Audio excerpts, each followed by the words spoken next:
Bonjour, notre intervention est intitulée Y a-t-il une vérité absolue? La question peut paraître désuète ou dérisoire, ou si on la prend au sérieux, dangereuse. La vérité absolue, c'est le prétexte à toutes les intolérances. C'est le principe même du totalitarisme, à commencer par celui de la pensée. Pourtant, à la question y a-t-il une vérité absolue? On peut répondre oui. Je vais tâcher de m'en expliquer. Premier point, de quel type de vérité s'agit-il? Passons autre ardemment au controversé sur la nature de la vérité. Je dirais qu'il s'agit ici de ce que s'impose à l'esprit hors de toute contestation possible. C'est ce qu'on ne peut pas ne pas admettre ou ne pas refuser sans verser dans le mensonge ou l'égarement.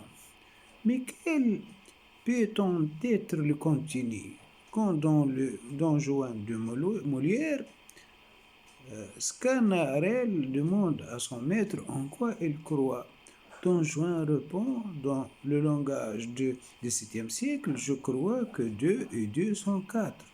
Difficile de le nier, mais c'est une vérité inscrite en l'arithmétique. On peut concevoir tout autrement l'unité ou la dualité. Dieu et l'homme, par exemple, ne font pas nombre.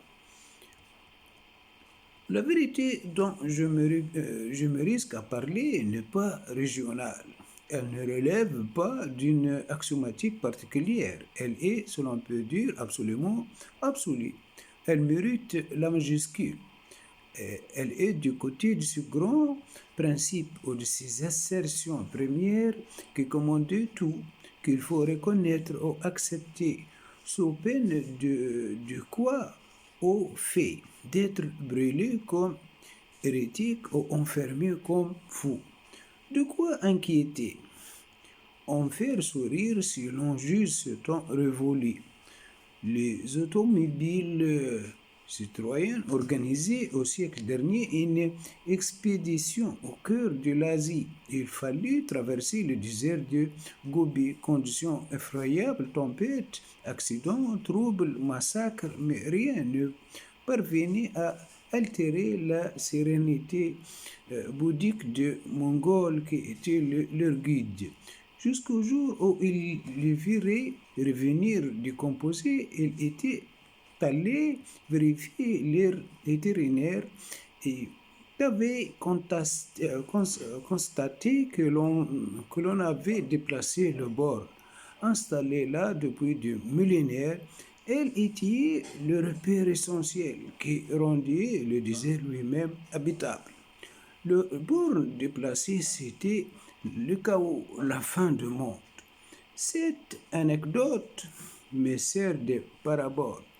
Elle suggère qu'il y a un ordre premier de choses, hors desquelles tout se décompose.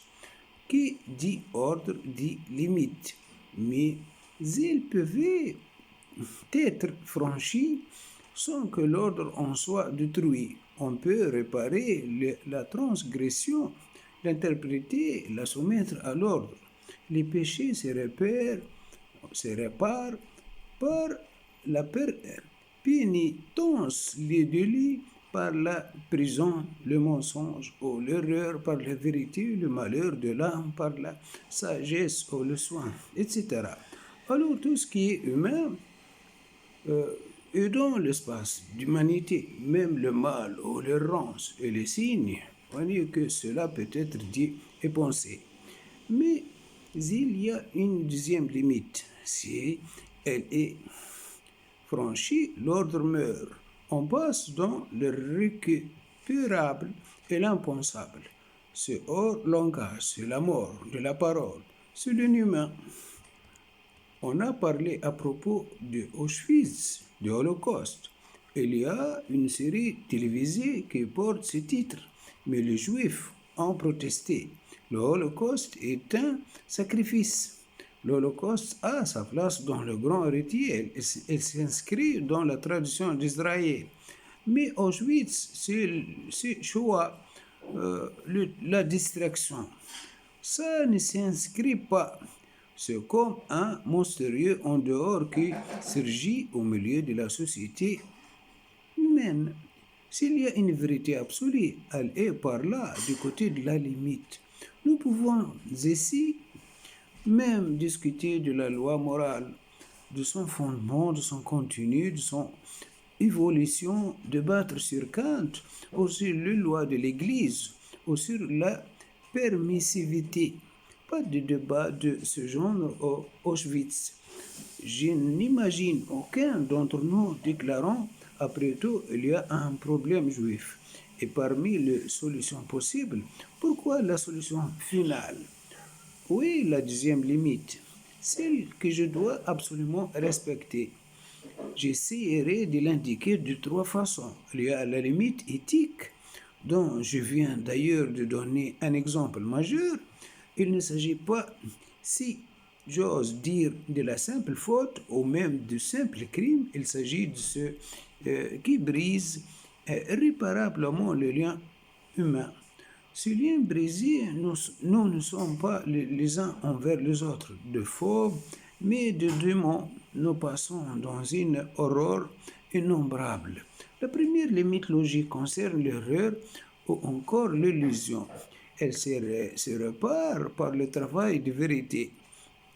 Par exemple, de la raison militante et critique à la façon cartésienne et prise des mathématiques ou par la vérification expérimentale, ou bien le travail de vérité peut prendre le style, par exemple, de la psychanalyse, psychanalyse en acte, ou l'analysant, traversant par sa parole les abîmes de l'obscur.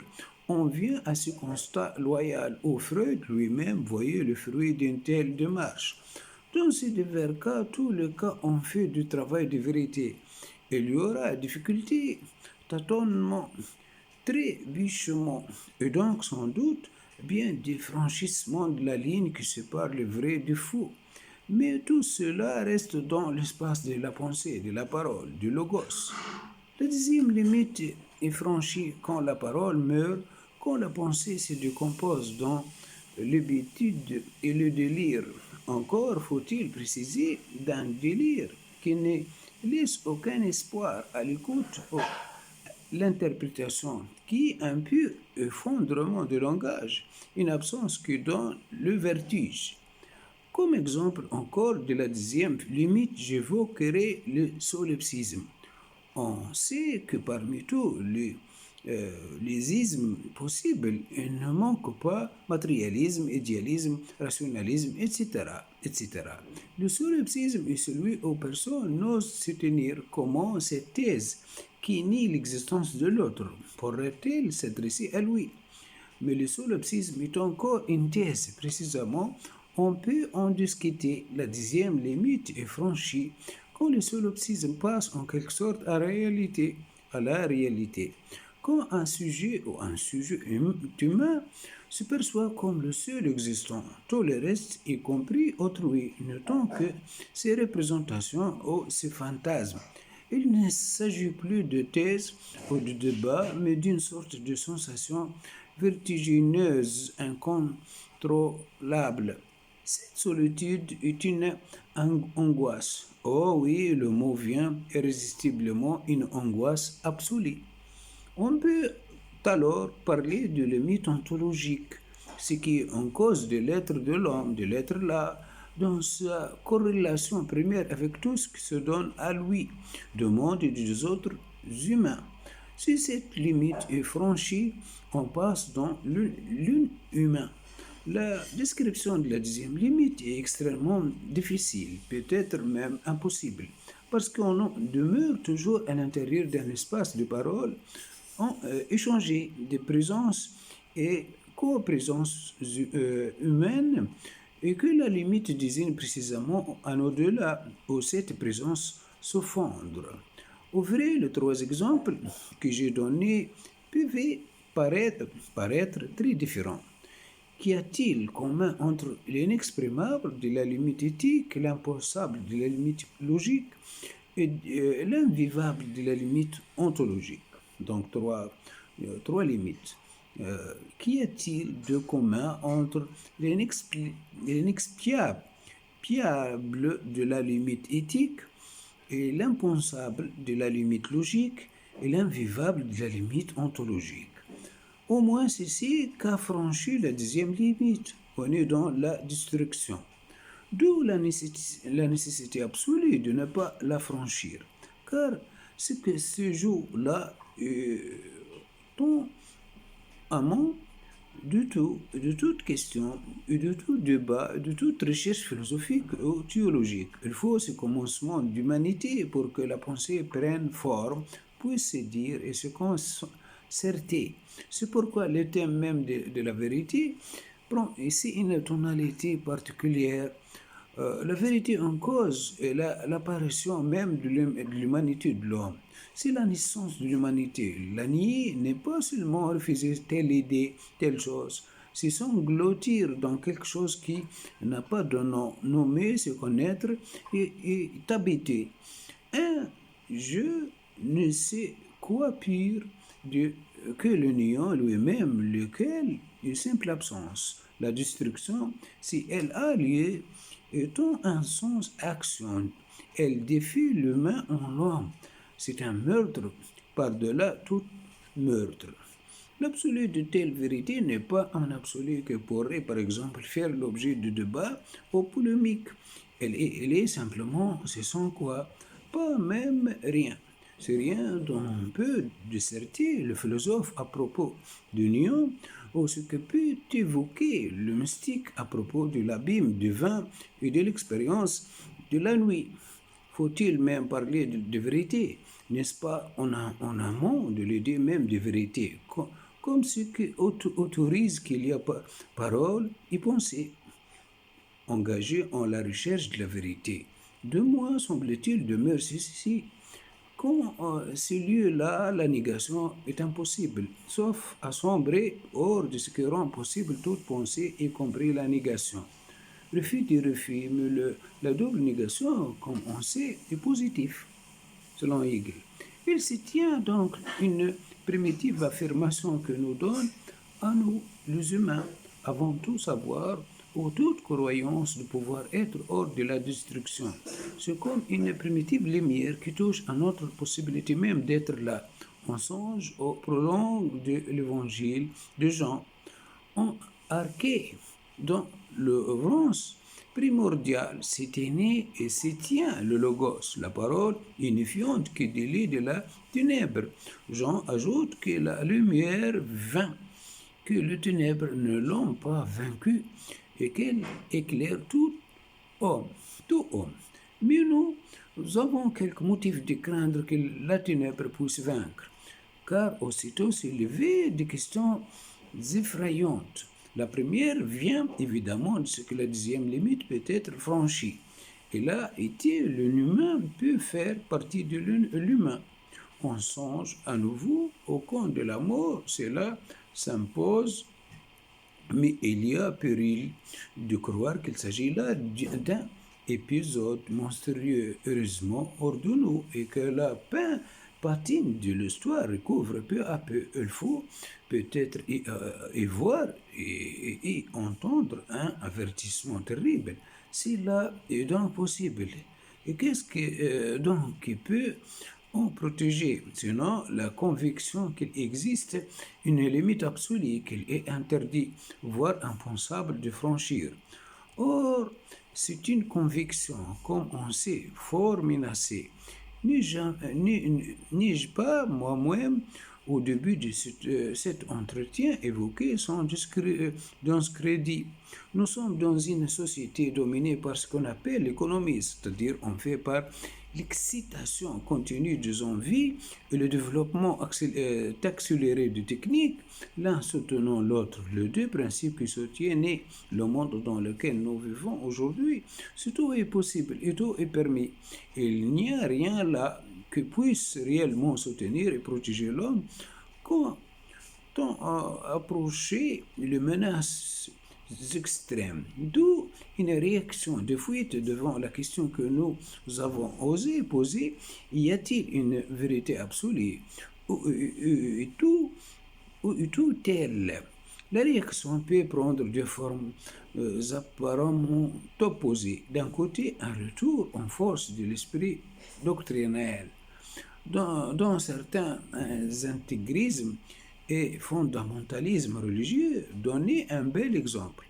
Mais l'intégrisme peut se trouver partout, en médecine par exemple, en économie. Dans l'autre côté, c'est le relativisme, le scepticisme, ou bien encore chez tel ou tel écrivain en vogue, une espèce de jubilation noire à déprécier la vie, à anéantir la pauvre humanité sous le poids de mépris.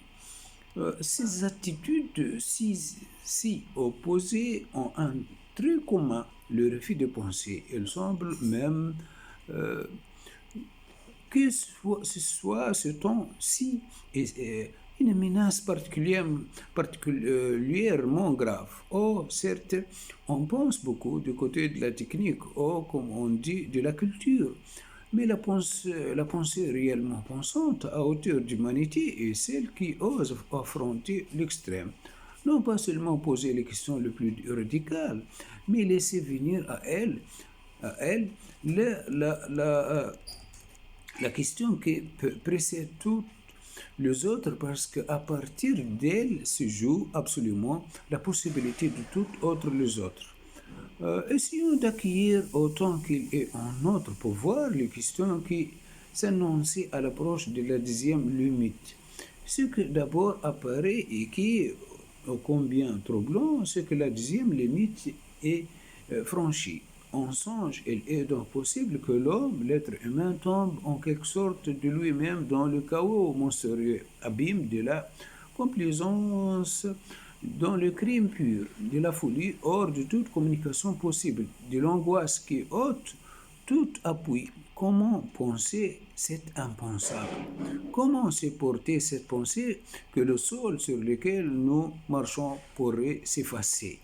Mais la réalité est plus troublante encore. L'au-delà de la deuxième limite n'est pas toujours, en tout cas, pas visiblement. Et pour un temps, le chaos, il peut prendre l'allure de l'ordre. Et c'est encore le cas nazi et impressionnant. Le Troisième Reich et l'ordre nouveau après le désordre. L'organisation efficace jusque dans le pire du pire. Et il y a plus cette aberration impensable apparaît dans un peuple civilisé, intellectuellement et techniquement fort, capable et imprégné, paraît-il, par des siècles de christianisme. Ainsi donc le terrible au-delà pourrait être un anti-ordre. Il s'agit là même où tout donnait à penser que ce genre de malheur était absolument dépassé. On songe à la limite éthique. Mais il y a aussi du côté de la folie et du délire, des délires organisés et quelquefois si puissants, si armés, qu'ils peuvent imposer leurs lois. Dans l'économie, il y a un virus de ce genre-là. Quant à ce que je nommais la limite ontologique, elle est peut-être ici dans sa dissimulation la plus redoutable. Le fond du malheur du bien des humains, c'est une sorte de débranlement inquiet concernant leur venue à l'être, une faute d'exister bien plus lourde que la transgression éthique. Une solitude qui se creuse en abîme et qui peut susciter toutes les formes de crime et de la folie. Hitler était un homme immensément seul. Et le XXe siècle en est témoigné. Il est toujours possible de retourner la fin de la confiance rassurante dans le progrès. Donc, on y croit, même les crises les plus rudes peuvent s'inscrire dans le développement historique, Même la violence et accouchement comme le volet égal, l'ordre ancien de choses peut s'effondrer si l'ordre nouveau vient nous sauver. Mais si l'ordre nouveau porte en sifflant la destruction, alors il y a de quoi désespérer et l'on voit fleurir toute une littérature de la déréliction, toutes sortes de fictions de l'en bas, et qui annonçait parfois un génie que le fond de l'homme n'est que pourriture et misère. Si nous acceptons ce verdict, finalement Hitler a gagné. Et ne l'oublions pas, si le malheur du XXe siècle nous donnait à songer, c'est pour songer à nous-mêmes et donc, si j'ose risquer la formule à l'urgence de la vérité absolue, mais quelle est-elle? Où la trouver? Elle s'affirme dans le refus même de glisser dans le en bas. Fort bien, mais pour dire quoi? C'est pour ce que peut venir d'abord à l'esprit, ce qu'elle dit tout, c'est-à-dire elle ne dit pas une chose ou une autre, elle ne se solidifie pas dans telle thèse ou telle croyance, elle est seulement la présence, la primative présence de toute chose. Quand l'être humain s'éveille à lui-même et au monde, et dans cette primitive présence, il y a les visages, la voix, le corps de l'autre, mon semblable, c'est même par là que tout advient pour moi délivrance du solipsisme. Paradoxe, l'absolu n'est pas dans quelque grandiose construction, elle est dans le plus humble, dans ce que partage tout humain, dès qu'il n'est pas pris dans le mâchoire du grand meurtre. Cela échappe à tout concept, non par faiblesse, mais par puissance. Tout le concept naîtront de là. Tout point que le concept même de l'absolu, ce qui existe indépendamment de toute condition, la métaphysique, recherche de l'absolu. Dixit, le petit Larousse, ce concept même, comme tous les autres, peut paraître gênant. Toutefois, ce que je viens de dire de la présence peut gêner pour un autre motif. On serait là dans le vague, l'impression, la banalité, voire dans un lyrisme. Suspecte, en vérité, cette expérience-là n'est pas plus banale que la naissance ou la mort, chose bien répandue comme on sait, mais toujours inouïe. Seul le poète, quand il est inspiré, peut dire les choses premières. On me pardonnera, j'espère, de ne pas dire, mais seulement d'indiquer. Or, précisément, que fait le poète? Il parle et sa parole éveille, elle est comme l'aurore de la présence, de la primitive donation. Et même si notre parole n'est pas de cette hauteur, n'y a-t-il pas en elle, comme la rosance lointaine de cette parole inaugurale qui sépare de la distraction? Vient donc cette pensée que, puisque au-delà de la limite, la parole meurt, l'absolu, c'est la parole. Malheureusement, de même qu'il y a un anti-ordre du côté du chaos, il y a une anti-parole qui sait user du langage et qui parle contre la parole. Anglus Silesius écrit la rose et son pourquoi. Euh, Aussi, ici, il n'y a pas de pourquoi dans l'entrée de camp de Hitler. Malheur de la parole, la même formule dit l'extrême opposé, la pure liberté de la création, la rage d'avilir et de détruire.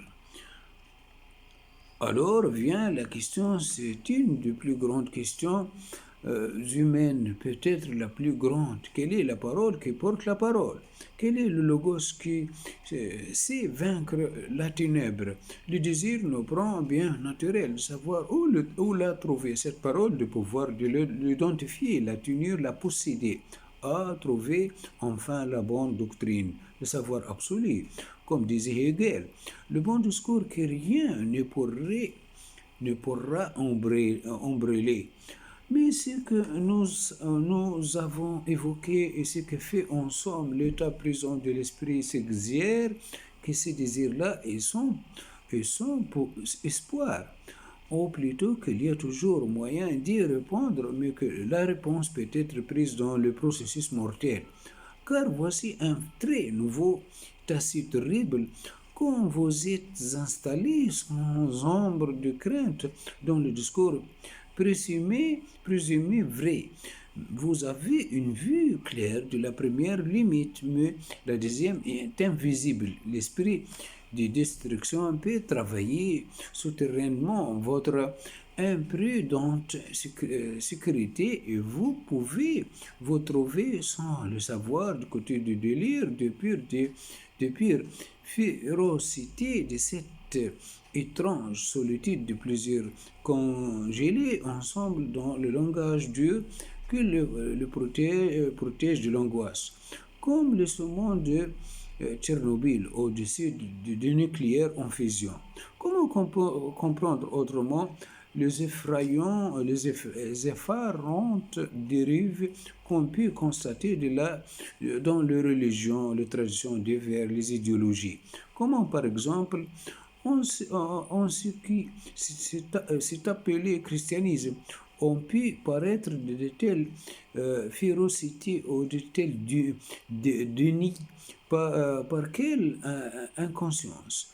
Que faut-il pour, au nom de Dieu, amour, brûler ceux dont l'opinion diffère, quitte à reconnaître beaucoup plus tard quel n'était pas son motif? Euh, nous voilà donc rendus prudents envers tout ce que peut prétendre tenir l'absolu dans un discours, une méthode, un moyen de le fixer, c'est-à-dire le maîtriser et posséder. Et c'est sans doute ce qui explique que beaucoup aujourd'hui répugnent à tout ce qui ose de ce côté-là, ce qu'on reste ensemble dans l'espace des premières limites, au défi bien souvent, ces vérités en deçà des pérennes erreurs au-delà. L'esprit critique peut s'offrir l'élégance des relativismes, mais quand l'enjeu est tel que nous l'évoquons ici, durcissement. Mais la question demeure l'absolu. Où et quand? Peut-être faut-il accepter une sorte de glissement de substantif à l'adverbe dans le grand entrepôt des idées et de convictions, pas d'absolu. Mais il y a des instants, des moments de vérité où quelque chose peut s'imposer à nous absolument. C'est plus manifeste peut-être dans l'ordre éthique, mais c'est présent chaque fois que nous sommes face à la menace de distraction. Celle qui ne tue pas seulement le corps, mais l'âme. Chaque fois que nous sommes en face de cette séparation-là, urgence absolue, cela peut être rare, apparemment, c'est peut-être présent tout au long d'une vie, ce combat, c'est peut-être au fond l'étoffe essentielle de la vie humaine. Bref, animaux, eux, sont guidés par leur nature, mais nous avons à nous construire et si nous échouons dans cette tâche, c'est une catastrophe. Mais ne puis-je pas me tromper, prendre pour délire la parole qui témoigne d'une réalité qui m'est impensable, comme de ces médecins recevant un déporté qui, de retour de camp, parvenait enfin à lui dire, à lui, médecin, à ce qu'il avait vécu. Et ce que le médecin a réagi en le faisant interner en psychiatre. Le malheureux, n'est-ce pas, divaguer. Comment les Allemands, peuple civilisé, auraient-ils pu faire ça? Oh, que pensent de ces pieds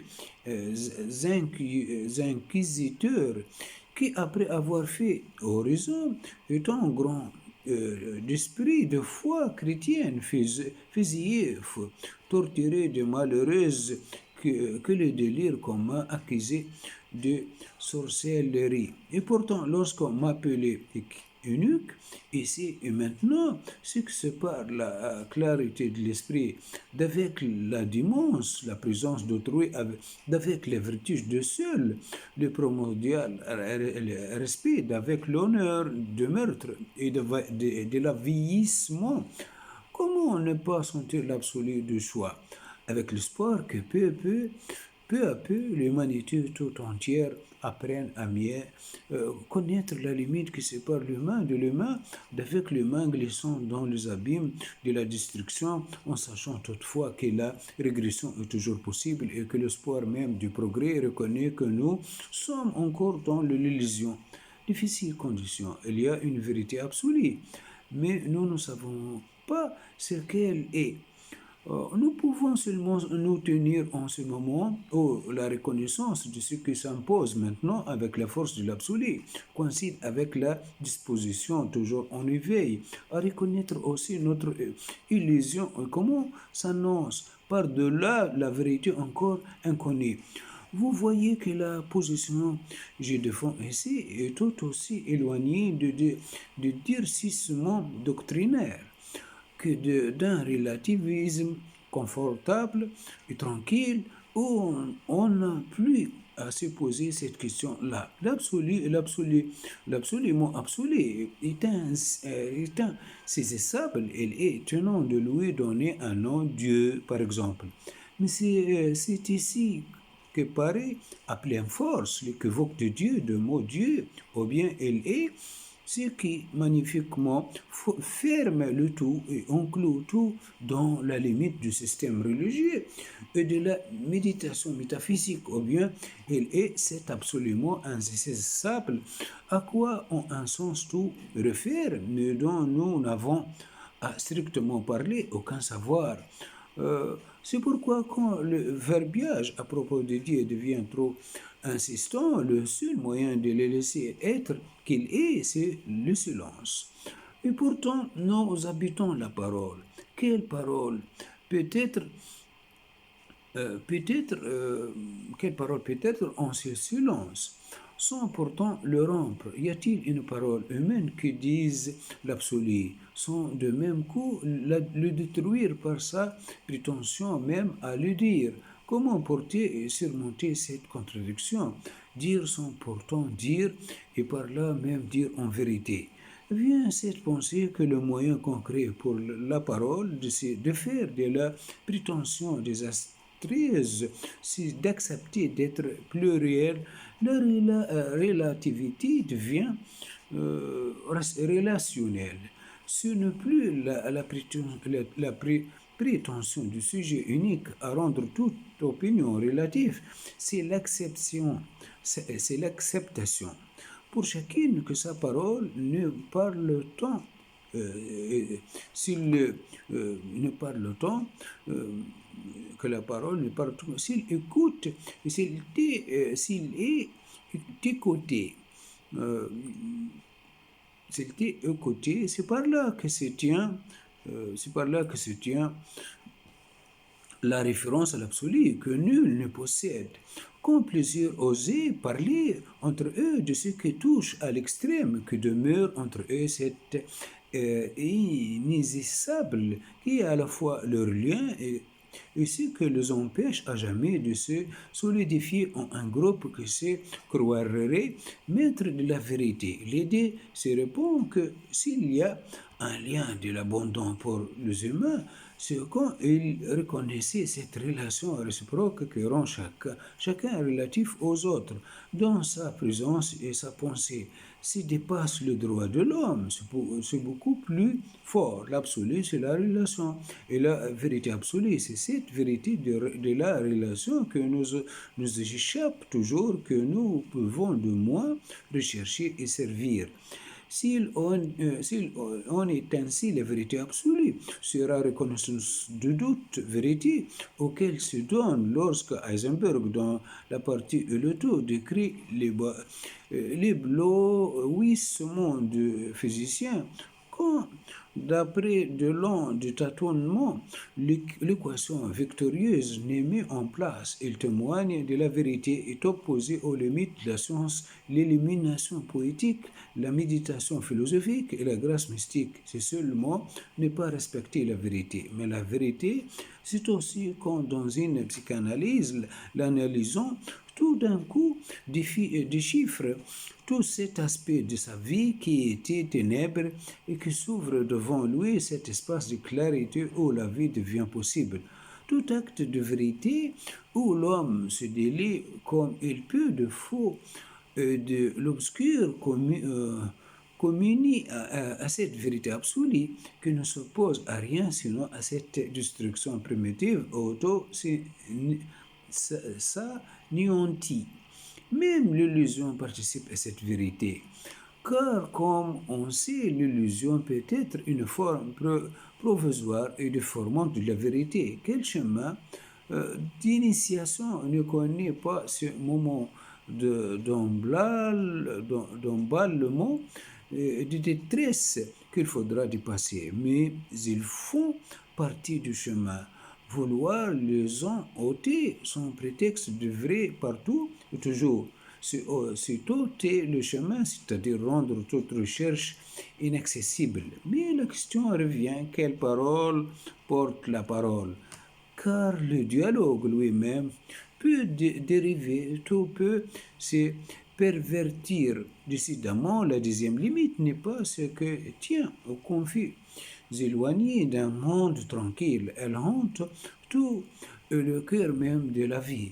Quelle parole inaugurale maintient ouvert le chemin vers cet absolu, dépassant toute absolu, que nous autorise à être hors de ce que nous tient et avec nous toute chose et l'ordre premier de toute chose. Parole dont le statut est étranger. C'est à chacun d'entre nous de la dire autant que nous le pouvons, comme ce qui est notre plus propre et la vérité de notre être.